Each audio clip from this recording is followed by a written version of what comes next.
Hey everyone, welcome back for another deep dive. Before we get started, please take a second to like and subscribe to the channel and click the bell icon so you don't miss out on future episodes. Thanks. Today, we're diving into a topic that's crucial for understanding India's security, border management. Right. And it's something that's particularly relevant for anyone tackling the internal security section of the UPSC GS3 exam. Absolutely. But even if you're not prepping for the UPSC, understanding the complexities of India's borders is just fascinating.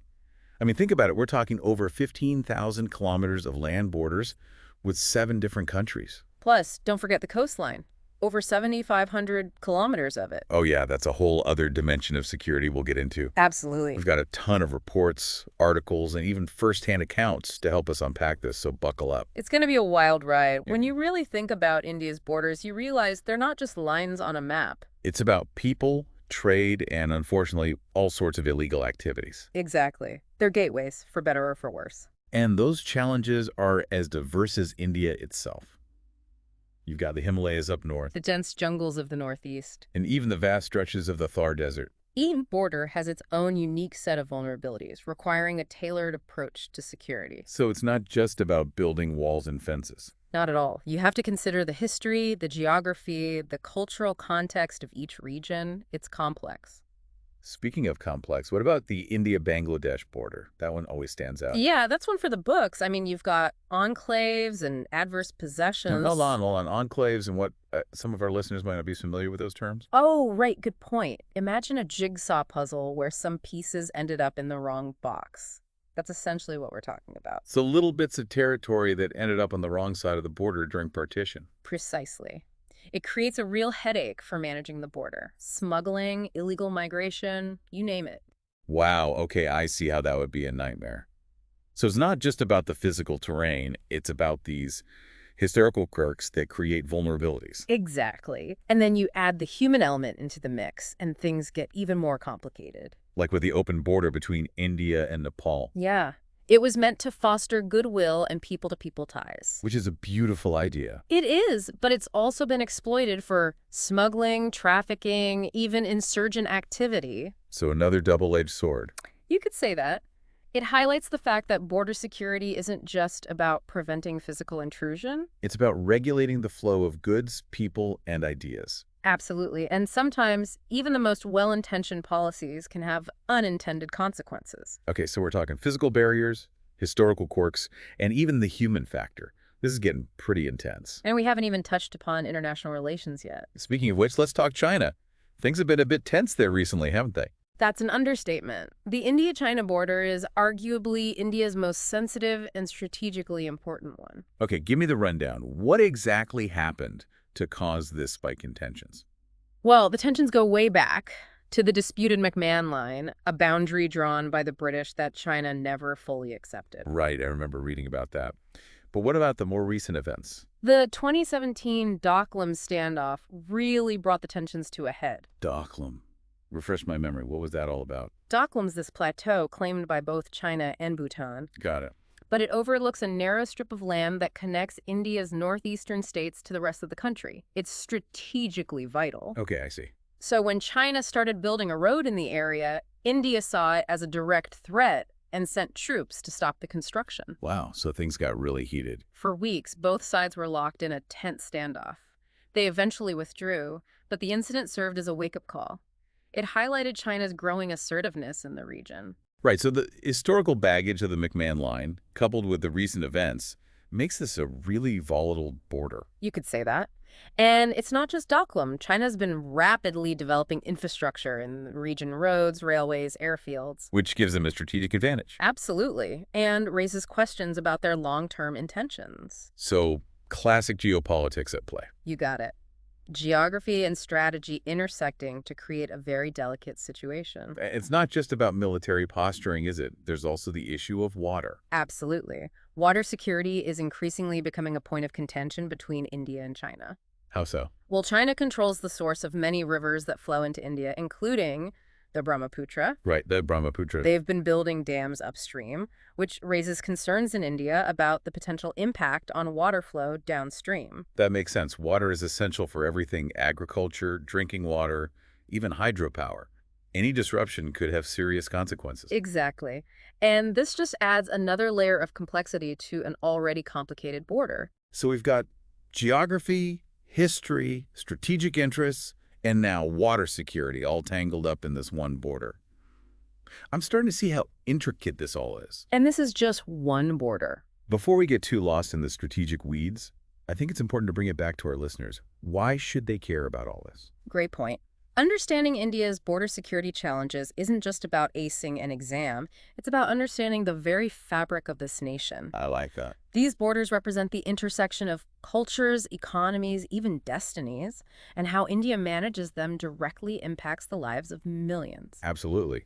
For our UPSC aspirants out there, this kind of holistic understanding is exactly what the examiners are looking for. It's not just about knowing the facts, it's about analyzing them, connecting them, and seeing the bigger picture. Precisely. That's what we're aiming to do in this deep dive, to give you the knowledge and critical thinking skills to not just answer exam questions, but to engage in meaningful conversations about the issues that shape our world.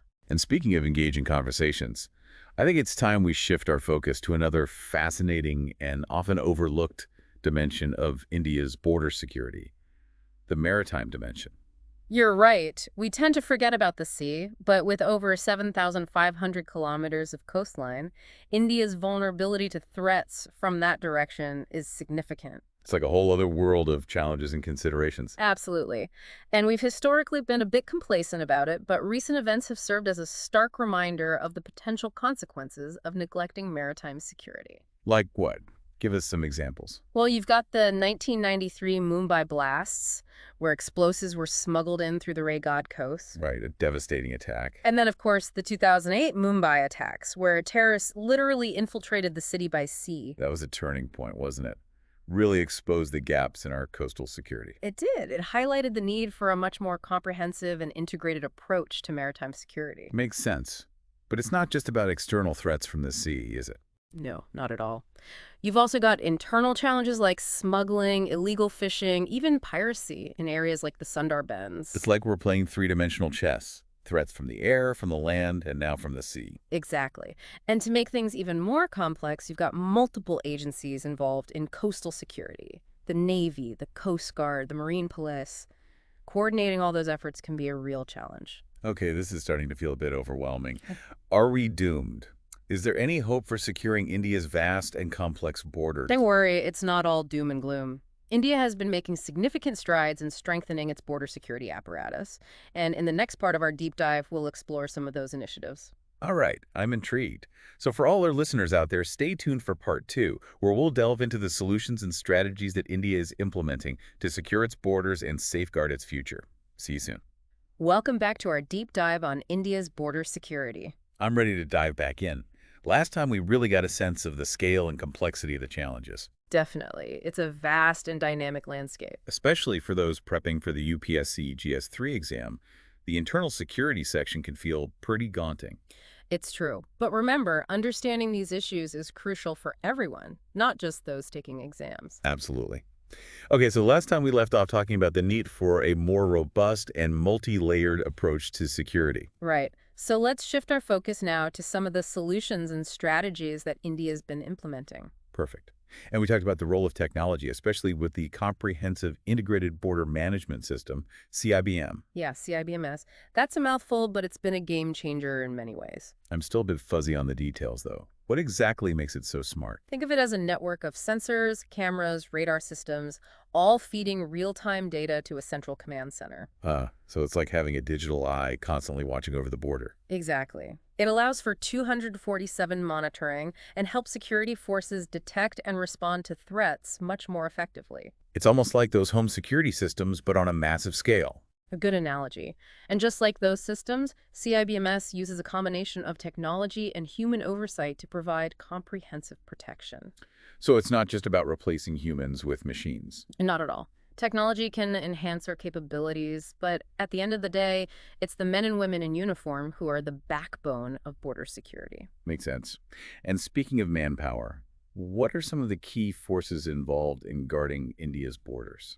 Well, you have the Border Security Force, the BSF, responsible for the India, Pakistan, and India-Bangladesh borders. Right, the BSF, I've heard of them. Then there's the Indo-Tibetan Border Police, the ITBP, deployed along that challenging high-altitude terrain of the India-China border. Makes sense. Tough job. Oh, absolutely. And we can't forget the Assam Rifles, crucial for securing the northeastern borders.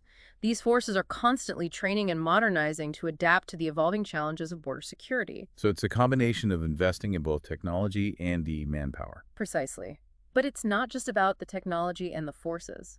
Local communities play a crucial role, too. Oh, absolutely. They're the ones who live and breathe these border areas. They know the terrain, the people. Exactly. Their insights are invaluable. And India is increasingly recognizing the importance of community engagement in border security. So it's about tapping into that local knowledge, building trust, and creating a more collaborative approach to security. You got it. And there are some amazing initiatives in place to do just that. Like what? Give us some examples. Well, there's the Sagar Suraksha Dal, the Sea Security Group. It's a network of trained fishermen who act as the eyes and ears of coastal security. Wow, that's amazing.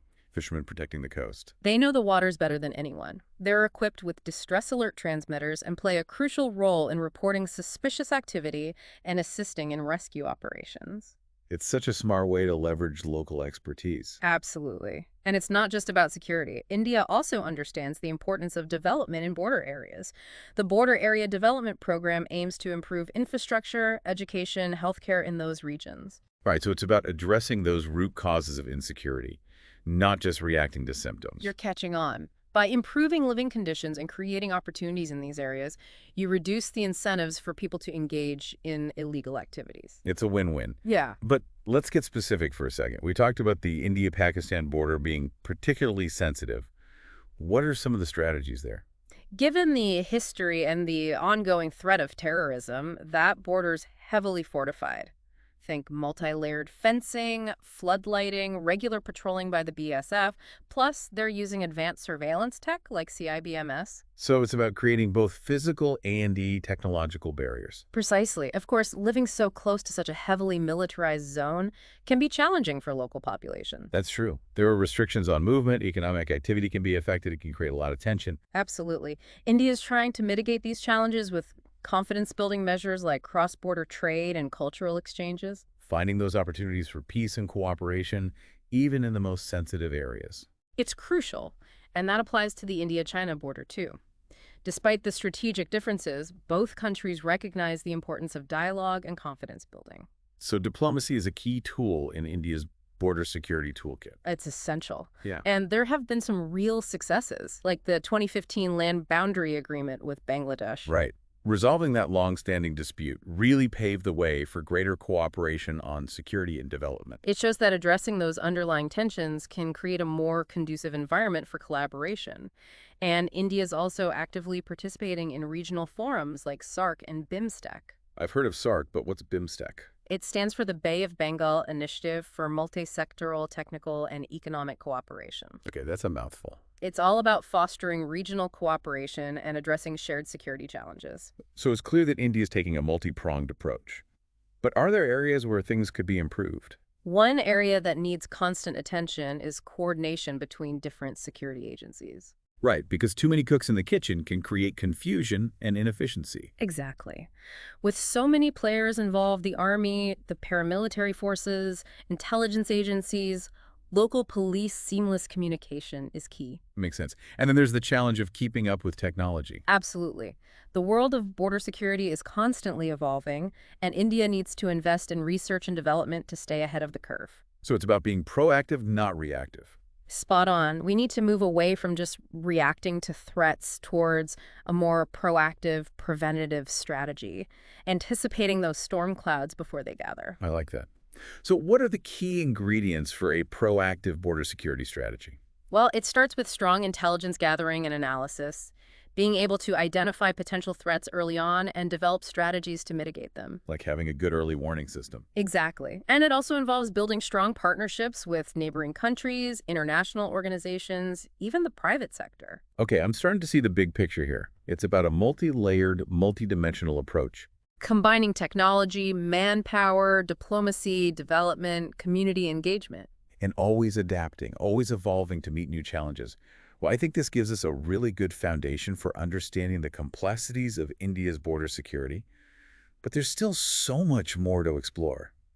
And we're back for the final part of our deep dive into India's border security. Glad to be back. In the previous segments, we really got a sense of the scale and complexity of the challenges. We talked about everything from those historical quirks on the India-Bangladesh border to the strategic tensions with China. And even the often overlooked maritime dimension. Plus all the incredible initiatives India is implementing to strengthen its border security. Right. From high-tech surveillance to empowering local communities. It's a multi-layered, ever-evolving effort. Which brings us to our final question. What does the future of India's border security look like? Gazing into the crystal ball. Well, one thing's for sure, technology will continue to play a huge role. Okay, I'm picturing laser beams and robot guards patrolling the borders.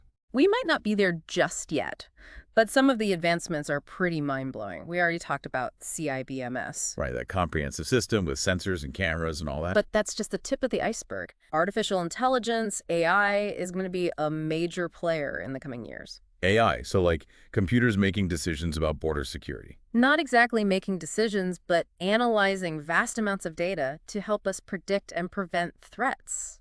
So like predictive analytics. Can AI really predict security breaches before they happen? It's not about perfect predictions, but about identifying patterns and trends that we might miss. So like if there's an increased risk of smuggling in a certain area, AI could flag that. Exactly. AI can analyze social media, news reports, even weather patterns to assess those risks. Wow, that's impressive. And it can also automate a lot of routine tasks, freeing up human personnel to focus on more complex issues. Like what? Facial recognition at border crossings, for example. AI can speed up the process and flag potential security risks. Okay, AI is definitely a game changer. What other tech advancements are on the horizon? Drones. They're already being used for surveillance and reconnaissance, but their capabilities are going to explode in the coming years. I can imagine. Drones can go places that are difficult or dangerous for humans to reach. Exactly. Think about those remote areas in the Himalayas or the dense jungles of the Northeast. Drones can provide a bird's-eye view.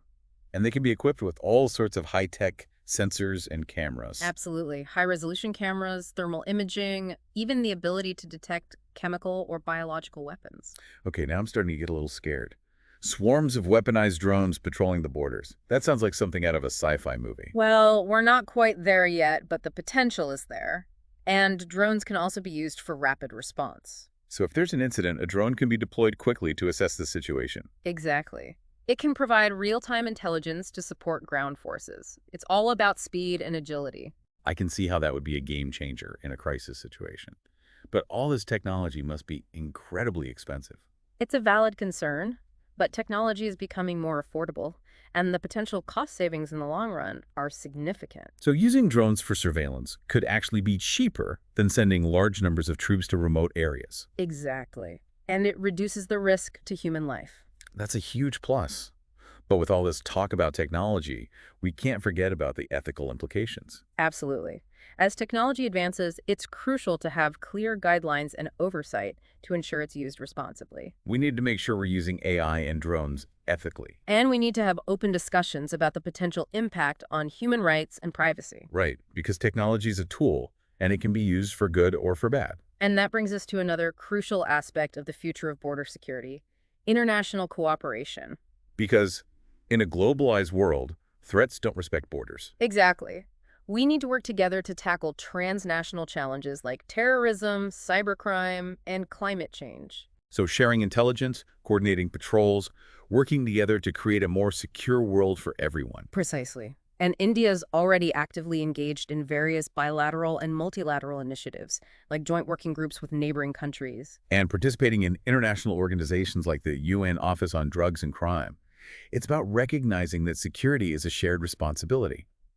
But with all this talk about technology and cooperation, we can't forget about the human cost of border security. Absolutely. We need to ensure that border security measures are implemented in a way that respects human rights and minimizes the impact on local communities. It's about finding that balance between protecting our borders and protecting our values. Well said. And I think that brings us full circle to what we've been exploring in this entire deep dive. The border security is not just about walls and fences. It's about understanding the complex interplay of history, geography, politics, and technology. It's about finding solutions that are effective and ethical, solutions that ultimately contribute to a safer and more just world. So for everyone listening, whether you're a UPSC aspirant, a student of geopolitics, or just someone who's interested in the forces that shape our world, We hope this deep dive has given you a new perspective on the challenges and the opportunities of India's border security. and that it sparked your curiosity to learn even more. Because the more we understand these complex issues, the better equipped we are to create a more secure and prosperous future for everyone. Absolutely. So don't forget to like and subscribe to the channel, hit that bell icon for notifications, and we'll see you on our next deep dive.